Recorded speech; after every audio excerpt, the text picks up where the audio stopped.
Dans le couloir sombre de la morgue, nous marchons avec les morgues, tout tremblants, entourés de caisses au bruit assourdissant qui nous rappellent tous notre vulnérabilité quand tout sera fini. Plusieurs cercueils sont déjà là et n'attendent que la sortie de leur propriétaire.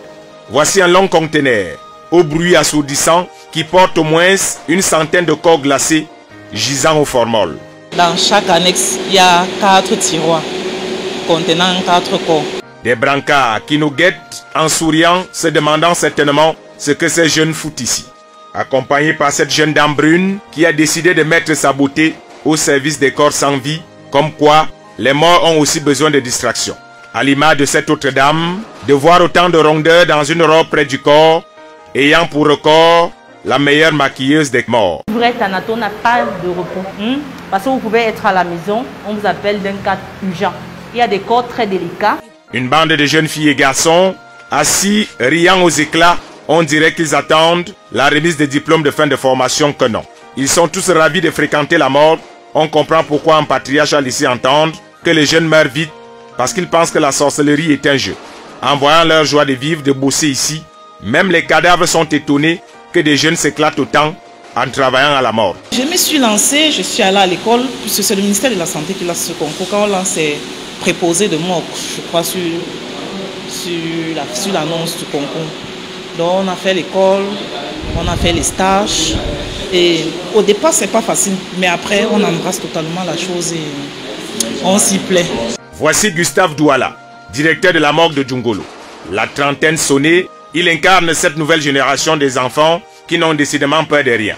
Relax, dégageant une joie de vivre, on dirait que c'est lui le DJ de cette boîte des ennuis.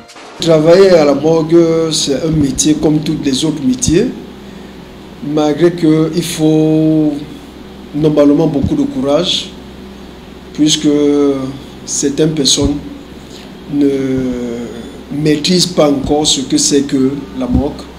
Bon, pour ceux qui n'ont pas fait cette école, il faut beaucoup de courage. La morgue est à coup sûr la seule industrie qui ne connaîtra jamais de faillite avant l'apocalypse. Et ce n'est pas une prophétie.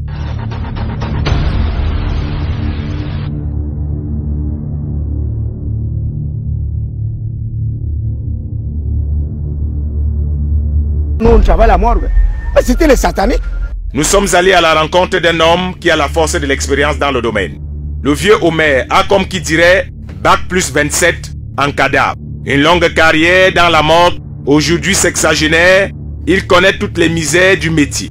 Mais lui aussi a fait vivre un calvaire à tous les cadavres qui, selon lui, se croyaient au monastère en pleine minuit. C'est d'ailleurs en pleine nuit qu'il va nous convier dans une morgue de la place. Tu gardes un corps, tu retrouves le corps qui s'assoit et te regarde. C'est pas pour que tu entres entre quelqu'un, un morgue vient, il tape. C'est pour que il donne la voix. Mais nous, à l'époque, quand je viens, j'ouvre seulement la porte. C'est là quand tu vois que c'est dur. C'est que le patron a tendu le peu que tu ouvres pour tuer qui. C'est comme ça. Dans l'un de ces casiers de la morgue de Djungolo se trouve le corps d'un homme qui va bientôt fêter son 5e anniversaire de son accession à la morgue suprême. Le directeur nous a confié que le défunt a été abandonné par sa famille qui l'accuse de méchanceté. Une humiliation record. Il vit actuellement l'enfer de la glace. Nous sommes en train de faire les démarches auprès du procureur pour pouvoir saisir cette famille. Parce qu'en temps normal, ils ne pourront même plus payer la morgue. 5 ans, c'est énorme. Mais il faut qu'on trouve un terrain d'entente pour qu'ils puissent enterrer leur corps. Au cours de notre longue enquête, nous sommes allés à la rencontre d'un couple dont la femme est thanatopratrice. Une expression scientifique aussi compliquée à prononcer comme annoncer le décès à quelqu'un. Voici son mari, ingénieur de son. Le couple Ona, on croirait qu'ils sont tous morgués. Marié en novembre 2021, son épouse est sortie de l'école et gère tranquillement son métier. Quand les noms sont sortis, je lui ai dit, j'ai fait un concours de l'amour. Il me regardait, je ne sais pas à quoi il pensait. Bon, moi, j'avais pris ma décision que je vais le faire. Son mari Célestin Oona, effrayé au début, nous confie qu'il a fini par s'y faire. Au début, ça n'a pas été facile d'accepter que ta femme travaille, n'est-ce pas, à la morgue. À la morgue, et on sait tout ce qui vient derrière la morgue, on sait que il y a des choses difficiles, il y a des choses de sorcellerie et tout. Mais quand elle est partie déposer le dossier, proposer de morgue, parce que c'est le mot là qui faisait encore peur. Mais quand elle est revenue, elle me dit que non, on doit aller à l'école, on doit aller apprendre l'anatomie, on doit aller apprendre comment couvrir le corps, on doit aller apprendre comment coiffer les gens, coiffer, n'est-ce pas, ces personnes-là qui sont parties de l'au-delà. Il faut aller apprendre à faire ceci, à faire ça.